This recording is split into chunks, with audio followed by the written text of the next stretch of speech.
شوہر کے علاوہ کسی کے انتقال پر 3 دن سے زیادہ سوگ کا منانا یہ جائز نہیں ہے۔ چنانچہ اسلام میں شوہر کے علاوہ کسی بھی عزیز و اقارب وغیرہ کے انتقال پر 3 دن سے زیادہ سوگ کا منانا یہ جائز نہیں ہے۔ اب اس سے یہ بات صاف طور پر معلوم ہو گئی کہ آج کل کسی عزیز کے انتقال پر جو عید یا بقرعید آتی ہے اس میں اظہار غم کے طور پر لوگ کہتے ہیں کہ عید کے دن میرے ابا کا انتقال ہوا یا امی کا یا فلاں کا یا فلاں کا،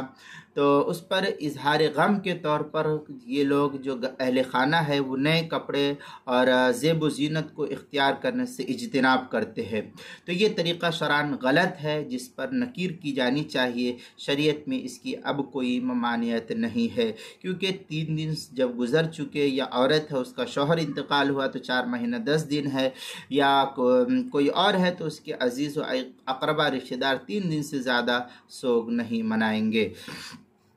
چنانچہ صحیح مسلم کے اندر ہے ان زینب بنت ابی سلمہ رضی اللہ تعالی عنہا قالت لما اتي ام حبیبہ نعی ابی سفیان دعت فی اليوم الثالث بسفرۃ۔ اس طریقے کی عبارت ہے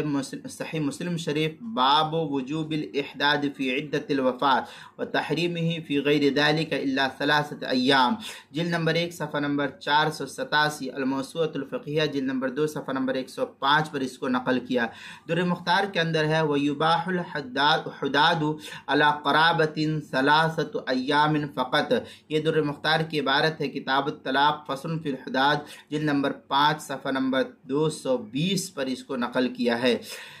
یہ، اور کتاب المسائل اس کی 5ویں جلد صفحہ 388 پر بھی اس کو نقل کیا گیا ہے۔